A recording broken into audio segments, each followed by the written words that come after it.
Hello everyone, welcome to our YouTube channel. हमारा आज का डिस्कशन होने वाला है companies act 2013 versus companies act 1956 पे।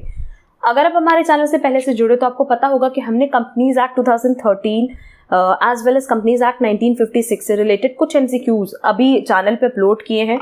हमारी जो लास्ट क्लास है वो बेसिकली इसी से रिलेटेड थी। कंपनीज एक्ट 2013 के बहुत सारे ऐसे एमसीक्यूज थे जो कि एग्जाम में जर्नली पूछे जाते हैं, तो उन पे हमने बहुत डिटेल डिस्कशन किया है। और अगर अभी तक वो क्लास आपने नहीं की है ना, तो उसकी लिंक आपको डिस्क्रिप्शन बॉक्स में भी मिल जाएगी और क्लास के एंड में भी हमने उसकी लिंक प्रोवाइड कर दी है, तो वहाँ से वो क्लास आप लोग ज़रूर से कवर कर लेना। क्योंकि किसी भी कॉमर्स बेस्ड कॉम्पिटिटिव एग्जाम की बात करो तो कंपनीज एक्ट 2013 से रिलेटेड क्वेश्चन आते ही आते हैं। बट हमने उस क्लास में ये बताया था कि companies act 2013 versus companies act 1956 इस पर डिस्कशन करना बहुत ज़रूरी है। रीज़न बीइंग कि बहुत सारे ऐसे स्टूडेंट्स हैं जिनको दोनों में बहुत सारा कन्फ्यूजन होता है। प्लस पहले क्या था कि 1956 ही एप्लीकेबल था, तो उसी से रिलेटेड हमने बहुत सारे टॉपिक्स पढ़े हुए हैं जो कि आप लोगों को रिटेन रहते हैं। एंड क्योंकि कंपनीज एक्ट 2013 में तो बहुत सारे चेंजेस आ गए in comparison to companies act 1956, but आज की डेट में भी जो एग्जाम में हमारा क्वेश्चन पेपर बनता है ना, वहाँ आप देखोगे तो बहुत सारे ऐसे कॉमर्स बेस्ड कॉम्पिटिटिव एग्जाम्स हैं आज की डेट में भी जहाँ वो कंपनीज एक्ट 1956 के ही क्वेश्चन कंसिडर करते हैं, सेक्शंस कंसिडर करते हैं। तो अब आप लोगों को कन्फ्यूजन ना रहे एंड जहाँ हमें कंपैरिजन समझ में आया वो कंपैरिजन शीट हमने यहाँ बना दी है, सो दैट ना आप लोगों को एमसीक्यू सॉल्व करना इजी हो related to companies act 2013। Clear. और अब अगर मान लो कोई एमसीक्यू जिससे आता भी है ना, तो आप लोग को ये क्लिक कर जाएगा कि अच्छा ये 56 से रिलेटेड है या 2013 से। 90% क्वेश्चन तो 2013 से ही रिलेटेड होते हैं, बट कई बार आज भी बहुत सारे ऐसे क्वेश्चंस होते हैं जो 1956 कंपनीज एक्ट 1956 से रिलेटेड दे देता है। ठीक है, तो वहाँ अब आपको कंफ्यूजन नहीं होगा। बस ये शीट बहुत अच्छे से आप लोग प्रिपेयर कर लेना और जो पॉइंट्स हम बता रहे हैं उसको रिटेन कर लेना। आज के क्लास की पीडीएफ अगर आपको चाहिए तो वो आप हमारे टेलीग्राम चैनल से डाउनलोड कर सकते हो। साथ ही साथ आप हमारे व्हाट्सएप कम्युनिटी से भी जुड़ सकते हो, वहाँ पे भी हमने इसको अपलोड करा दी है। ठीक है, तो चलो फिर जल्दी से अपना आज का सेशन स्टार्ट करते हैं, जहाँ हमारे पास सबसे पहला पॉइंट है अबाउट फाइनेंशियल ईयर। देखो यहाँ कंपनीज एक्ट 2013 लिखा और यहाँ कंपनीज एक्ट 1956 लिखा है। अगर हम लोग फाइनेंशियल ईयर की बात करें ना, तो बेसिकली फाइनेंशियल ईयर में क्या है कि कंपनीज एक्ट 2013 में एट एनी कॉस्ट आपका फाइनेंशियल ईयर एंड होना चाहिए on 31st of March. Clear.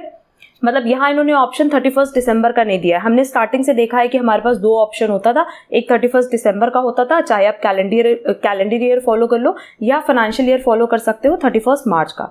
But companies act 2013 में कंप्लीटली इसको चेंज करके अब ये बोल दिया गया कि आपका जो फाइनेंशियल ईयर है वो 31 मार्च को ही हर साल एंड होगा। क्लियर। ये पॉइंट याद रखना। और इसके साथ साथ हम एक और पॉइंट तुम लोग को यहाँ बता दें कि कंपनीज एक्ट 2013 में ना, अगर आप चाहो, क्योंकि यहाँ तो हम लोग 12th मंथ की बात कर रहे हैं, 1 अप्रैल से लेकर के 31 मार्च नेक्स्ट ईयर 12 मंथ। बट कई बार क्या होता है ना कि 15th मंथ तक भी आपका फाइनेंशियल ईयर जा सकता है। वो किस केस में होता है? Only in the case of first financial year. मतलब अगर आपका पहला फाइनेंशियल ईयर है और आपने अपना बिजनेस 1 जनवरी को लेट से स्टार्ट किया है 2023, तो ये एंड होगा ऑन 31 मार्च 2024 नेक्स्ट ईयर। तो ये 15 मंथ्स हो गया ना। तो ये 15 मंथ्स हमेशा याद रखना एज पर कंपनीज एक्ट 2013 सिर्फ एक ही केस में एप्लीकेबल हो सकता है, in the case of first financial year. But बाकी सारे के सारे फाइनेंशियल ईयर्स कितने होने चाहिए? मैक्सिमम 12 मंथ्स के। क्लियर।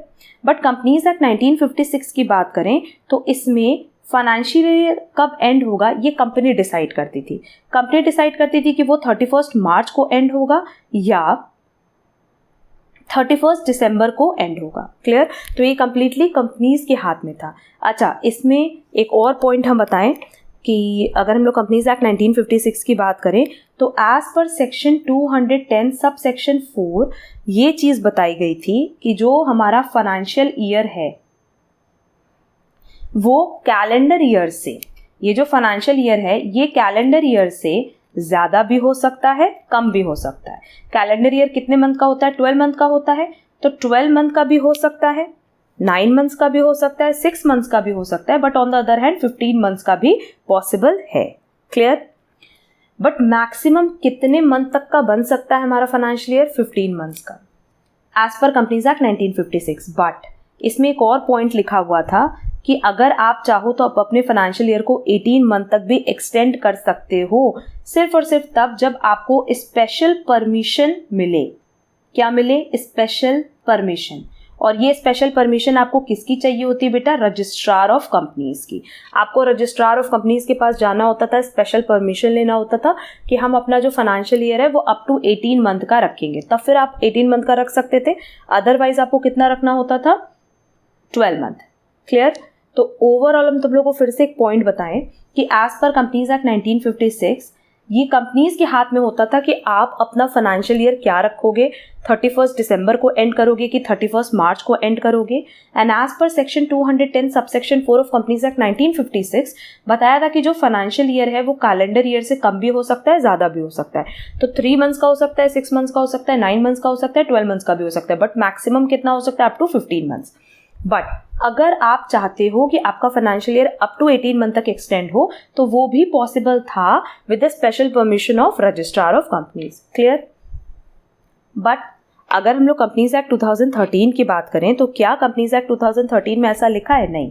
कंपनीज एक्ट के सेक्शन 129, मतलब अब हम किसकी बात करें? कंपनीज एक्ट 2013 सेक्शन 129, उसमें ये चीज़ स्पेशली मेंशन की गई है कि ना तो कंपनीज के पास, ना तो कंपनी लॉ बोर्ड के पास, उनके पास कोई राइट नहीं है कि वो अपने फाइनेंशियल ईयर को एक्सटेंड कर सके। क्लियर?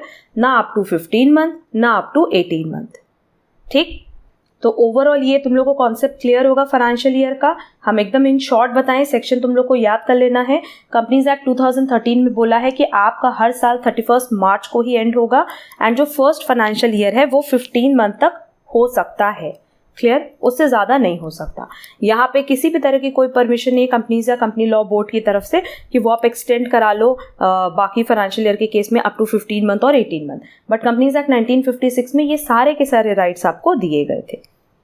तो होपफुली ये पॉइंट क्लियर होगा और ये क्वेश्चन भी हमने ऑलरेडी अपने एमसीक्यू सेशन में कवर किया हुआ है। नेक्स्ट पॉइंट है फॉर्मेट्स ऑफ फाइनेंशियल स्टेटमेंट। देखो, अगर हम लोग फाइनेंशियल स्टेटमेंट की बात करें, बेसिकली पीएल और बैलेंस शीट की बात कर रहे हैं, तो एज पर कंपनीज एक्ट 2013 इसको लिस्ट किया गया है अंडर शेड्यूल 3, बट एज पर कंपनीज एक्ट 1956 इसको शेड्यूल किया गया है, इसको लिस्ट किया गया अंडर शेड्यूल 6। ठीक है? तो कंपनीज एक्ट 2013 में 3 था और यहाँ पे क्या है? 6। Next, maximum number of partners. अच्छा, ये किन पार्टनर्स की बात करें बेटा? पार्टनरशिप फर्म की बात कर रहे हैं यहाँ पे हम लोग। पार्टनर्स कहाँ पे होते हैं? पार्टनरशिप फर्म में होते हैं, ना कि कंपनीज में। तो कंपनीज में कौन होता है? कंपनीज में बेसिकली होते हैं शेयर होल्डर्स, मेंबर्स। ठीक है? तो पार्टनरशिप फर्म की बात करें, एक बात हम बताएं कि एज पर पार्टनरशिप एक्ट जो रूल है वो ये है कि आप मैक्सिमम कितने पार्टनर्स रख सकते हो? 50। मिनिमम तो नो डाउट सबको पता है कि 2 होने चाहिए, but as per partnership act जो मैक्सिमम नंबर ऑफ पार्टनर्स हैं वो कितने हो सकते हैं? 50। बट ना इसका रूल कंपनीज एक्ट में भी दिया होता है।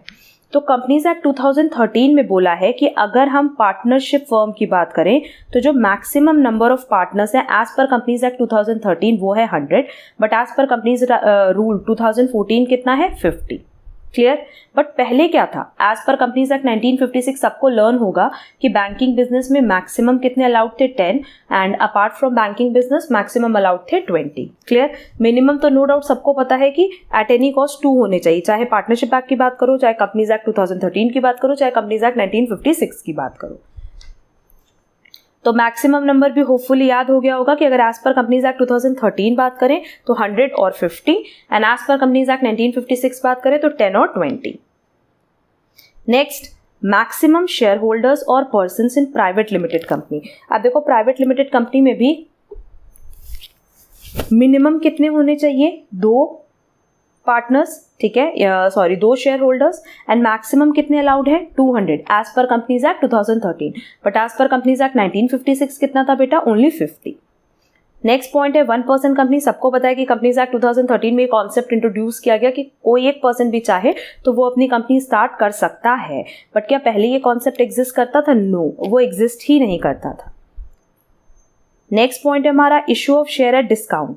अगर हम शेयर को डिस्काउंट पे इशू करने की बात करें तो एज पर कंपनीज एक्ट 2013 अंडर सेक्शन 53 ये प्रोहिबिट किया गया, रोका गया है कि आप अपने शेयर्स को डिस्काउंट पे इशू नहीं कर सकते। However section 54 permits issue of ESOPs to its employees at a discount. ESOPs basically हम लोग किसको इशू करते हैं?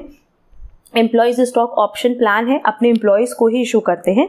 तो यहाँ ये बोला गया है कि जब आप अपने एम्प्लॉयज़ को शेयर इशू करते हो तो वो डिस्काउंटेड रेट पे कर सकते हो, but apart from this section 53 of companies act 2013 ने इस पर रोक लगाई है।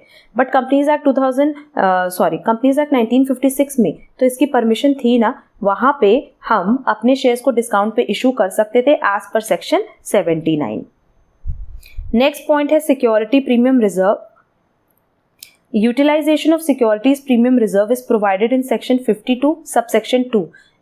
ये लर्न करना है सेक्शन की कंपनीज एक्ट 2013 में बोला गया है कि आप अपने सिक्योरिटी प्रीमियम रिजर्व को यूटिलाइज कर सकते हो as per section 52 subsection 2। But अगर हम लोग कंपनीज एक्ट 1956 की बात करें तो उसमें 2 सेक्शन दिया था 77A एंड 78। उसमें ये चीज़ बताई गई है कि आप अपने सिक्योरिटी प्रीमियम रिजर्व को कैसे यूटिलाइज कर सकते हो। Next article of association. देखो ये चीज़ कह रहा है कि अगर कंपनी आर्टिकल ऑफ एसोसिएशन ना अडॉप्ट करे किसी केस में तो उसको टेबल F फॉलो करना पड़ता है एज पर कंपनीज एक्ट 2013। लिखा है कि table F applies were companies limited by shares does not adopt their own article of association. अगर आप अपना आर्टिकल ऑफ एसोसिएशन नहीं अडॉप्ट कर रहे हो तो उस केस में आप क्या अडॉप्ट करोगे, टेबल F। ये कहा था कंपनीज एक्ट 2013 में, बट पहले क्या था 1956 में अगर आपने आर्टिकल ऑफ एसोसिएशन अडॉप्ट नहीं किया तो टेबल A आपको फॉलो करना होता था। ठीक है, तो ये डिफरेंस याद रखना कि 2013 में टेबल F है, ऑन द अदर हैंड 1956 में टेबल A था। अब ये दो अगेन रेलेवेंट पॉइंट है। Interest in calls in arrear कह रहा है in the absence of a clause in the article of association.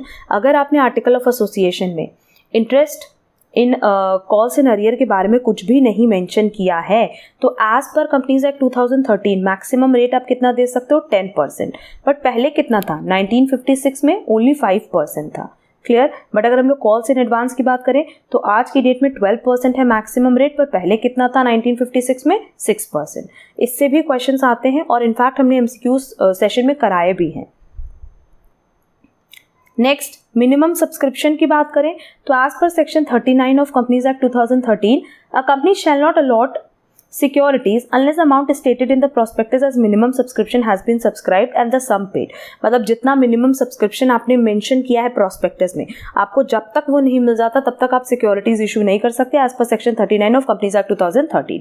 But पहले क्या था, section 69 the requirement of minimum subscription was with respect to shares only. वहाँ पे क्या था कि आपको सिर्फ शेयर्स के साथ ही एक मिनिमम सब्सक्रिप्शन मेंशन किया जाता था और उसकी रिक्वायरमेंट आपको फुलफिल करनी पड़ती थी। बट अब न्यू कंपनीज एक्ट 2013 में ये चीज़ मेंशन किया गया कि प्रोस्पेक्टस में जितना मिनिमम सब्सक्रिप्शन है वो एप्लीकेबल होना चाहिए।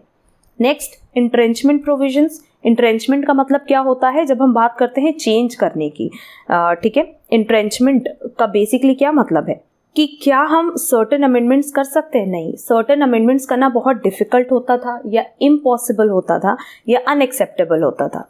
बट अगर हम लोग कंपनीज एक्ट 2013 की बात करें तो आप अपने आर्टिकल्स में इंट्रेंचमेंट प्रोविजंस डाल सकते हो, अमेंडेड प्रोविजन डाल सकते हो, बट कंपनीज एक्ट 1956 में ये फैसिलिटी नहीं दी गई थी। क्लियर। नेक्स्ट हमारा डिफरेंस है, ये पॉइंट कट कर देना, ये रिपीट हो गया है। इंटीमेशन टू आरओसी कह रहा है कि अगर हमें अपना एड्रेस चेंज करना है, नो डाउट एड्रेस कहाँ मेंशन होता है, मेमोरेंडम ऑफ एसोसिएशन में, अगर एड्रेस चेंज करना है तो कर सकते हैं। आज की डेट में एज पर कंपनीज एक्ट 2013 आपको आरओसी को इन्फॉर्म करना होता है with in 15 days of the change, और पहले क्या था, with in 30 days of the change आपको इन्फॉर्म कर देना होता था। नेक्स्ट, क्या हम अपनी पब्लिक कंपनी को प्राइवेट कंपनी में कन्वर्ट कर सकते हैं? हाँ, कर सकते हैं। बस ये है कि आज की डेट में ट्रिब्यूनल से अप्रूवल लेनी होती है और पहले हमें सीजी से अप्रूवल लेनी होती थी। Next electronic mode. सबको पता है कि एज पर कंपनीज एक्ट 2013 अगर आप चाहो तो आप अपने डॉक्यूमेंट्स को इलेक्ट्रॉनिक मोड में रख सकते हो, बुक्स ऑफ अकाउंट्स को इलेक्ट्रॉनिक मोड में रख सकते हो, पर पहले ये ऑप्शन नहीं था। This act recognises the electronic mode of sending documents to the company and also permitted to keep a book of accounts in electronic mode. But क्या पहले ये ऑप्शन था? No, the electronic mode of sending documents to the company is not recognised and also not permitted to keep a books of accounts in electronic mode. Next, extract of annual return. Extract of annual return in prescribed format is to be given as part of board's report। देखो, अगर हम लोग annual return के extract की बात करें तो आज की डेट में भी, मतलब एज पर कंपनीज एक्ट 2013 भी उसको एक प्रिस्क्राइब फॉर्मेट में हमें प्रोवाइड करना होता है, बट वो ना बोर्ड्स रिपोर्ट का पार्ट होता है। पर पहले वो बोर्ड रिपोर्ट का पार्ट नहीं माना जाता था। पहले भी आपको एक्सट्रैक्ट तो देना पड़ता था एनुअल रिटर्न का, बट वो बोर्ड रिपोर्ट का पार्ट नहीं माना जाता था। Next, proxy. A person can be appointed as a proxy for a maximum of 50 members, पर पहले ना कोई रिस्ट्रिक्शन नहीं थी, पहले जितने मेंबर्स के लिए आप चाहो आप प्रॉक्सी लगा सकते थे। पोस्टल बैलेट आज की डेट में ये सारी कंपनीज पे अप्लाई करता है, बट पहले इस एक्ट में पोस्टल बैलेट का कोई कॉन्सेप्ट ही नहीं था। Next, past year losses need not be set off before declaring the dividend. अगर आप डिविडेंड डिक्लेयर कर भी रहे हो तो कोई ज़रूरी नहीं कि पहले के लॉसेस को आप सेट ऑफ करो, पर पहले ये चीज़ थी, have to be set off before declaring the dividend.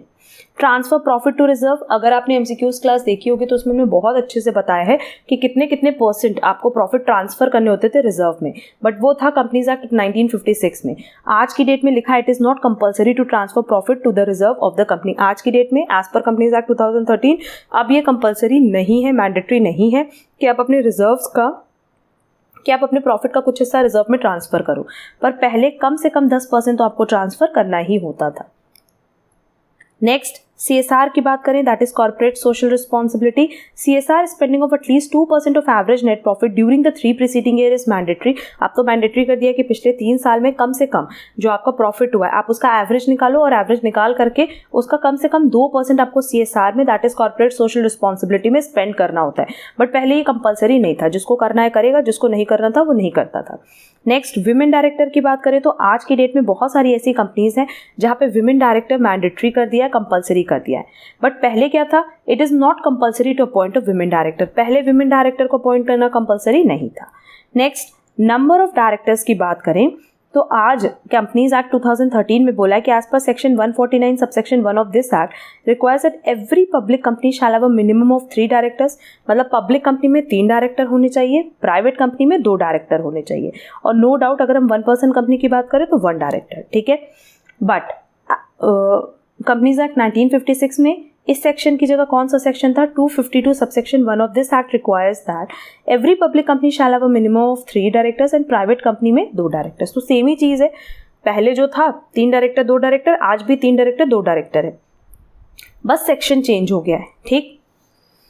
And हमारा लास्ट पॉइंट है maximum number of directors. The maximum number of directors in public and private companies 15। मतलब किसी भी कंपनी की बात करें, आइदर पब्लिक कंपनी और प्राइवेट कंपनी, तो मैक्सिमम कितने डायरेक्टर्स हो सकते हैं बेटा, 15। A company may appoint more than 15 directors after passing a special resolution in general meeting and approval of CG is not required. कह रहा अगर आप चाहो तो आप अपनी कंपनी में 15 डायरेक्टर से भी ज़्यादा रख सकते हो, बट उसके लिए रूल क्या है कि आपको स्पेशल रेजोल्यूशन पास करना होगा जनरल मीटिंग में पहला, बट CG से अप्रूवल की ज़रूरत नहीं है। बट अगर हम लोग पहले की बात करें एज पर कंपनीज एक्ट 1956, तो जो मैक्सिमम नंबर ऑफ डायरेक्टर्स थे पब्लिक कंपनी में वो कितने होते थे, 12। क्लियर। ये जितने भी बेसिक डिफरेंसेस थे companies act 2013 versus companies act 1956 में, वो हमने बता दिए। और देखोगे ना तो जर्नली इन्हीं से MCQs बनता है, तो आप लोग कंफ्यूज हो जाते हो क्योंकि आप लोगों को पहले का रेट, पहले का सेक्शन याद रहता है, और कंपनीज एक्ट 2013 में जो चेंजेस आए हैं उसके बारे में उतनी इन्फॉर्मेशन आप लोगों को नहीं है। तो ये टेबल बहुत अच्छे से आप लोग रिटेन कर लेना, लर्न कर लेना, क्योंकि इससे रिलेटेड जो भी क्वेश्चन आएगा बहुत ही ईजिली आप सॉल्व कर पाओगे। बहुत सारे टॉपिक्स पे तो हमने ऑलरेडी MCQs बनाए हुए अपने सेशन में, जिसकी क्लास हमने बोली करने के लिए, वो क्लास भी ज़रूर से कवर कर लेना, क्योंकि ज़्यादा से ज़्यादा क्वेश्चन आप कंपनीज एक्ट 2013 पे वहाँ सॉल्व कर पाओगे। हम उम्मीद करते हैं कि आपको आज की क्लास यूज़फुल लगी होगी। अगर आपको आज की क्लास यूज़फुल लगी तो वीडियो को लाइक, कमेंट, शेयर ज़रूर करना, एंड अगर आप हमारे चैनल पे नए हो तो चैनल सब्सक्राइब ज़रूर कर लेना, सो दैट इसी तरीके से जो भी कॉमर्स बेस्ड क्लासेस हम अपलोड कर रहे हैं या MCQs अपलोड करें, उनकी इन्फॉर्मेशन आपको टाइमली मिल पाए। अब हम लोग मिलेंगे हमारी नेक्स्ट क्लास में। आज के लिए बस इतना। Thank you so much.